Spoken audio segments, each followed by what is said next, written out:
दोस्तों, जिस तरह से आज का ये टॉपिक हमने रखा है मिशन 2024, चूँकि ये इलेक्शन पूरे मुल्क को मुतासर करता है और ये पूरे देश का इलेक्शन है और जश्न जमहूरिया में इस बार एक अच्छी चीज़ ये होगी कि कश्मीर 5 अगस्त 2019 के बाद वहाँ पर पार्लियामेंट और असेंबली के इलेक्शन होंगे। आपको पता है कश्मीर में जिस तरह के हालात 5 अगस्त 2019 से पहले थे और एक ऐसा फैसला लिया गया कि 370 को ख़त्म किया जाए, इसी सोच के लिए कि कश्मीर में जिस तरह के हालात थे उसको ख़त्म किया जाए। लेकिन कश्मीर में हुआ क्या हो रहा है और साबिक़ में क्या होता रहा, इस चीज़ को समझने और देखने की ज़रूरत है। हालांकि वहाँ पर इस बीच कुछ लोकल चुनाव भी हुए, लेकिन लगातार मांग होती रही असेंबली और पार्लियामेंट के इलेक्शन की। अब जाकर कहीं इलेक्शन की राह वहाँ बन रही है, तो ऐसे में 2024 और भी इम्पॉर्टेंट हो जाता है कि कश्मीर क्या फ़ैसला कर सकता है 2024 में, क्योंकि वहाँ पर जिस तरह से आतंकवाद, पत्थरबाजी और गुटबाजी और जमातों का जो असर था उसको तोड़ने की पूरी कोशिश की गई, लेकिन क्या वो टूटा? पत्थरबाजी ज़रूर ख़त्म हुई है, लेकिन आज भी कश्मीर में कत्ल व गारतगिरी जारी है। वक्फे वक्फे से आप देखते रहें कि कहीं ना कहीं गोली चलती है, लोग मरते हैं और सबसे ज़्यादा कश्मीर में काम करने वाले जो गैर मकामी मजदूर है, लोग हैं, वो महफूज नहीं हैं। यहाँ तक कि वक्फे वक्फे से कश्मीरी पंडित भी एहतजाज करते रहे। इन 5 सालों में सिर्फ पत्थरबाजी रुकी, लेकिन मसाइल जूं के तूं हैं, ये कश्मीर के लोगों का कहना है, कश्मीरी पंडितों का कहना है।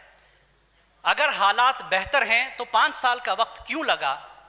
क्या वजह है कि इतने लंबे वक्त तक कश्मीर को रोके रखा गया?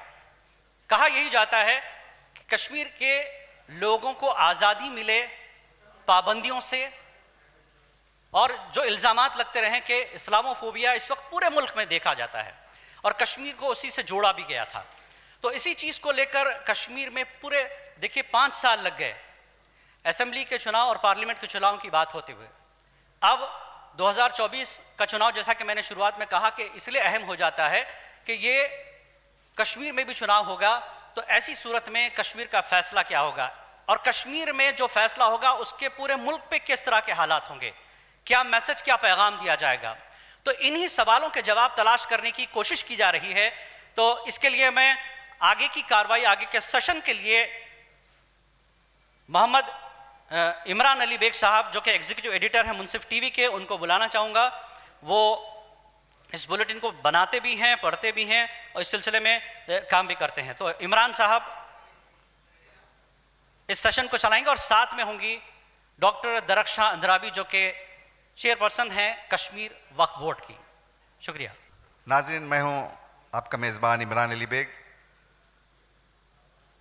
हमारा चैनल JKL डायरी आप सभी लोग देखते होंगे और आपको बता दूं कि ये चैनल जम्मू कश्मीर में बहुत मकबूल हो चुका है, घर घर में देखा जा रहा है, क्योंकि हम हर कोने से ख़बर वहाँ से लेकर आते हैं, उसका तज्ज़िया करते हैं और बहुत अच्छे अंदाज में उसको पेश करते हैं। हर रोज़ 7:30 ता 8 बजे शाम JKL डायरी मुंसिफ टीवी पर लाइव पेश किया जाता है।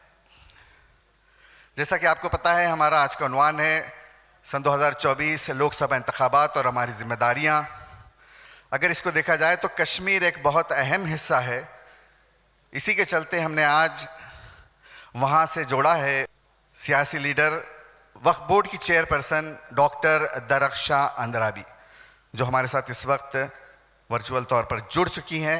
आइए उन्हीं से सीधे बात करते हैं। जी, मुंसिफ टीवी से इमरान अर्ज कर रहा हूँ, आपका खैर मकदम है मुंसिफ टीवी में। शुक्रिया, बहुत बहुत शुक्रिया आपका हमें कीमती वक्त देने के लिए। जैसा कि आप जानती हैं मैडम कि हमारा आज का उन्वान है 2024 लोकसभा इंतखाबात। कश्मीर के लिए मुझे असेंबली इंतखाबात भी कहना पड़ेगा। 2024 असेंबली और लोकसभा इंतखाबात और हमारी जिम्मेदारियां, इसी के तहत चंद सवालात करेंगे हम। बहुत जल्दी मैं आपको फारिग कर दूंगा। तो मैम इस मरतबा असम्बली और लोकसभा इंतखाबात एक साथ होने हैं, ऐन मुमकिन है कि मार्च के दूसरे हफ्ते में इसका नोटिफिकेशन आ जाए। इस मरतबा बहुत सारी तब्दीलियाँ, बहुत सारी सियासी मंजरनामा पूरा तब्दील हो चुका है। कैसे देखती हैं आप इन इंतखाबात को? बिल्कुल, क्योंकि हमें बहुत सारा यहाँ पर 5 अगस्त 19 के बाद, जैसे कि हम जानते हैं, पूरा भारतवर्ष जानता है कि कश्मीर में अब नया वातावरण है, कश्मीर बदल चुका है, जम्मू कश्मीर में अब नया माहौल है। जब अब इंतखाबात का माहौल भी आ रहा है, अभी पीएम साहब की हमारी रैली भी आ रही है 7 मार्च को। अब आप देखिए, आज का युवा और युवाओं के हाथ में कागज और कलम है, कंप्यूटर है, स्कूल खुले हुए हैं। आज कहीं और से आपको पथराव नहीं मिलेगा, दहशतगर्दी नहीं मिलेगी। खासकर जब यहाँ जुमा की नमाज होती थी 5 अगस्त 19 से पहले, तो जुमा को एक ऐसी वहशत रहती थी सुबह सवेरे ही कि आज जुमा है, आज अगर नमाज के लिए जामा मस्जिद जाएगा तो वहां पे कितनी लाशें गिरेंगी। अगर कहीं उससे पहले कहीं एक कत्ल हुआ होता था, कहीं मरा हुआ होता था, तो उस जनाजे पे और कितने लोग मरते थे। ये सालों साल चलता रहा 5 अगस्त 19 तक। ये सालों साल जब चलता रहा तो यहाँ आदत और वातावरण वैसे ही बन गया था। हर घर में मातम था, हर घर जल रहा था और कहीं न कहीं किसी का लखते जिगर कब्रिस्तान की ओर जाता रहा। यहाँ कब्रिस्तान सजते रहे, मगर 5 अगस्त के बाद यहाँ अब स्कूल सज रहे हैं, यहाँ कॉलेज सज रहे हैं, यहाँ पे स्मार्ट सिटी बन गई, यहाँ एम्स बन रहे हैं, यहाँ आईआईटी कॉलेजेस बन रहे हैं, यहाँ स्पोर्ट्स खेलो इंडिया और G20 हो रहा है। आज खेलो इंडिया आप देखिए किस तरह जी से स्पोर्ट्स जी एजुकेशन हमारा, वैसे माना जाता था कि हमारा कश्मीरियों का आईक्यू बहुत अप है, लेकिन IAS, KAS, IPS, scientist, pilot अब यहां से फिर से शुरू हो गया, क्योंकि जो एक वैक्यूम 35 इयर्स में आ गया था, वो अंधेरा यानी dark era of Jammu and Kashmir, जो हिस्ट्री पे एक दाग लगा, वो खत्म हो गया। जैसा कि आपने कहा कि हुकूमत ने दहशतगर्दी पर काबू पाया है, पत्थरबाजी कम हो गई है, जनाजों पर एहतजाज अब कम होने लगा है, ये तो हुकूमत की जिम्मेदारी, ये तो कंट्रोल करना ही है। लेकिन अगर अवामी मफादात की अगर बात की जाए, जो कि हुकूमत की सबसे बड़ी जिम्मेदारी है, एलजी इंतजामिया 10 साल से वहां पर चल रहा है, लोग आज भी परेशान है, बेरोजगारी एक बहुत बड़ा मसला है। जो पिछले 35 सालों में एक वैक्यूम आ गया था, 35 साल बहुत होता है, 35 इयर्स 3 दहाइयां होती हैं, 3.5 दहाइयां होती हैं। इसमें जो तबाही हो गई तो नेचुरली बेरोजगारी बढ़ जाएगी। जब घर से 30 साल आप हड़ताल ही रहे तो निकले ही नहीं, बच्चों ने पढ़ा नहीं, इंडस्ट्रियल रेवोल्यूशन था ही नहीं, ठप हो गया सारा कारोबार, तो वो वैक्यूम आ गया, वो अब पता चल रहा है। बिजली पानी अब बहुत अब हर घर जल आ गया है, हर घर। आज अगर हम समर्स की बात करें या विंटर्स की बात करें, विंटर्स में यहाँ बिजली रहती नहीं थी श्रीनगर में, अब मगर अब 70 बहुत बढ़ गया है। आहिस्ता आहिस्ता कश्मीर बदल रहा है। अब यहाँ बेरोजगार, क्योंकि अब ये आप कह रही हैं, लेकिन हम देखते हैं रोजाना जो खबरें वहां से आती हैं, पानी का बहुत बहरान है, बिजली का बहुत बहरान आज भी है वहां पर। इस बात को आपको तस्लीम करना पड़ेगा। हाँ, कुछ चंद सड़कें बनी है, रेलवे लाइन का वजीर आजम ने संगे बुनियाद रखा है। वहाँ की ख्वातीन जो हैं वो काफ़ी हुनरमंद हैं। सिर्फ 1, 2, 4 गैर सरकारी तंजीमें या नीम सरकारी तंजीमों के सहारे जो है वो अपना कुछ रोजगार कमा लेती हैं, लेकिन एज ए वुमन आप एक लीडर है जम्मू कश्मीर की, आपने ख्वातीन को बाइख्तियार बनाने के लिए क्या इकदाम किए हैं वहाँ पर? देखिए, जहां तक आप देख रहे हैं वीमेन्स एम्पावरमेंट की बात जो हमारे प्राइम मिनिस्टर साहब ने की, और खासकर यहाँ पर भी एक मिसाल आपको यहाँ सामने भी है, डॉक्टर दरख्शां अंद्रावी, जो वर्ल्ड में भी और पूरे देश भर में भी आपने देखा होगा कि वक्फ की चेयरपर्सन पहली कोई खातून बनी है। और आप देखिए हर एक सेक्टर में आज जो लोन भी दिया जाता है वह वीमेंस को दिया जाता है। जो लड़कियां घर में बैठी हैं, पढ़ी लिखी हैं, उनको लोन दिए जाते हैं, स्कीम्स दी जाती हैं ताकि वो अपने पैरों पे खड़े हो जाएं और रोजगार कमाएं। नौकरियों में भी बराबर की हिस्सेदारी लड़कियों को है। और वीमेंस के लिए जो अत्याचार होता था, जो पहले मैन डोमिनेटेड सोसाइटी थी, अब आज आप देखेंगे लाडली बेटी से लेकर आज तक जो हमारे काम हुए हैं, आज वीमेन एम्पावरमेंट है। और विमेन आज हर एक सेक्टर में, हर एक क्षेत्र में आगे चल रही है, चाहे वो एजुकेशन है या कारोबार है, चाहे जमीनी या आसमानी, वो हर जगह आज काबिल कबूल सोसाइटी में भी है। और ये भी हुआ कि गर्ल एम्पावरमेंट ये है। अगर हम देखेंगे कि स्पोर्ट्स में भी आजकल लड़कियों ने अपना लोहा मनवाया है। यहाँ से भी हमें हर एक स्पोर्ट्स एक्टिविटी देखी जाती है कि गर्ल को कैसे हम आगे लेते हैं। और हमारी बच्चियां यहाँ पे गोल्ड मेडल, सिल्वर जी, मेडल, चलिए उम्मीद की जानी चाहिए कि आप इस सिलसिले में और उनको एक समाज में अपनी कोशिशें जारी रखेंगे और ख्वातीन को एम्पावर करने की अपनी कोशिश को बराबर जारी रखेंगे। अगर पिछले बजट की अगर बात की जाए शूटर वो बनी, और तो 1,18,500 करोड़ रुपए का बजट जम्मू कश्मीर को दिया गया था पिछली बार, 1,18,500 करोड़ रुपए का, जिसमें से महज 35% इस्तेमाल किया गया। क्या वजह है कि इतना बड़ा बजट जो है गवर्नमेंट को वापस गया, जबकि वादी में रोजगार की बेहद कमी है। ताजिरों के पास सिवाय अल्लाह के कोई रास्ता नहीं है। अगर मौसम खराब हो जाए तो किसान, जो सेब के किसान है खासतौर से, वो भूखों मरते हैं। हुकूमत क्या इकदाम करती है इनके लिए? ये होता है कि जब आपके पास बजट हो तो वो कितना खर्च करना है, तो वो रहता है कि ब्यूरोक्रेसी में जो हमारे फिनांस सेक्रेटरी होंगे, ऐसा नहीं है कि खर्च नहीं किया गया।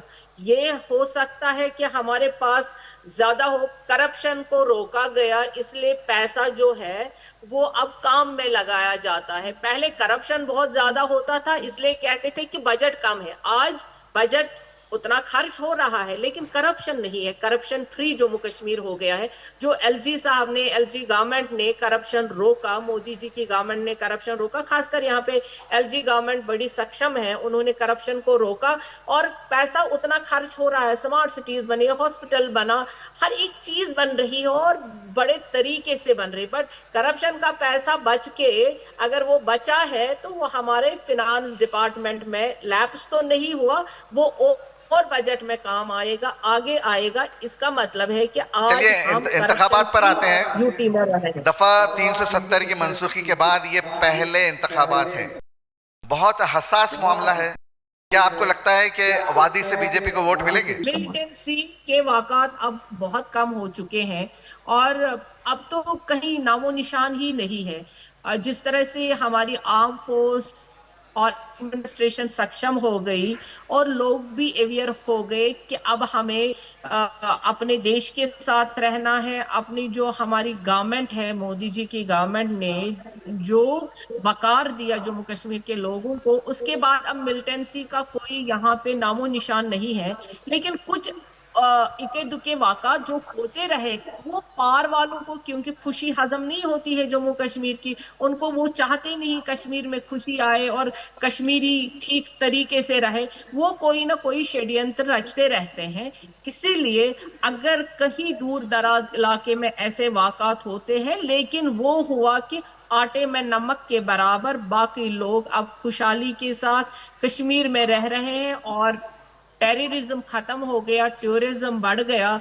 और हम यही कहेंगे कि टूरिज्म बढ़ता रहे, जम्मू कश्मीर के लोग खुश रहे और हम अपने देश के साथ अब यहाँ पर खुश हैं। यहाँ पे दुश्मन देश की कोई चाल अब चलने वाली नहीं। इस मर्तबा 370 की मनसूखी के बाद लद्दाख अलग हो गया है। 5 सीटें रह गई हैं लोकसभा की।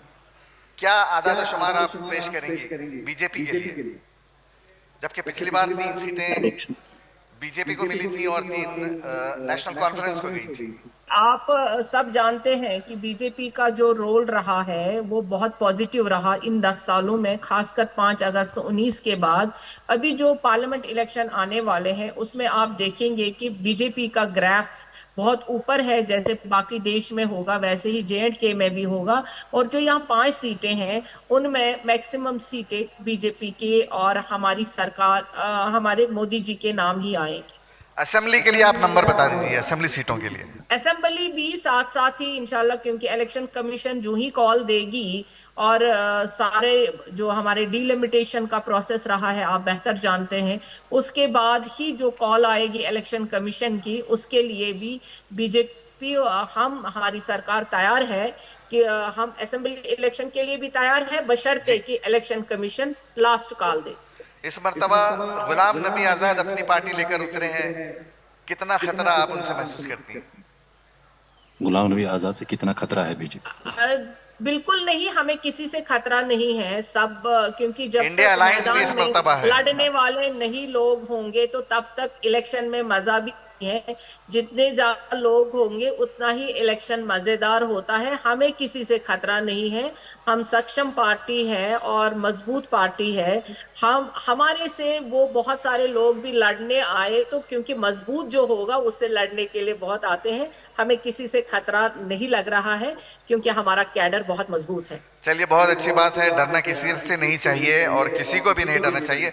चूंकि आज का हमारा उन्वान है लोकसभा इंतखाबात और हमारी जिम्मेदारियां, एक आखिरी सवाल आपसे करूंगा कि जिम्मेदारियों पर कश्मीरियों को अगर लेकर बात की जाए तो वहां के अवाम की क्या जिम्मेदारियां आप देखती हैं, उनको क्या करना चाहिए, उनमें कितनी सियासी सूझबूझ पैदा हो चुकी है, अब उन्हें बाहर निकलकर वोट डालना चाहिए? चूंकि एक जमाना था जब वोट भी नहीं डाले जाते थे। जमहूरियत में जो है होने के बावजूद लोग, नौजवान अपने वोट का इस्तेमाल नहीं करते थे। इस मर्तबा आपका वादी के लिए क्या पैगाम रहेगा? थोड़ा तफसील से रोशनी डालिए, यही आपका आखिरी सवाल। डेमोक्रेसी यहाँ पर पहले ये मैं बताना चाहूंगी कि एक डेमोक्रेटिक प्रोसेस, जो डेमोक्रेटिक प्रोसेस रहता है इलेक्शन में, पहले यहाँ पे वो नहीं हुआ करता था क्योंकि दहशतगर्दी इस कदर थी कि लोग 100-200 वोटों से जीतते थे। आप आज देखिए जो ही पार्लियामेंट इलेक्शन होगा और पोलिंग बूथों पे आप देखेंगे लोग कतारों में लगेंगे जैसे बाकी देश में होता है, जो डेमोक्रेसी का असली प्रोसेस है।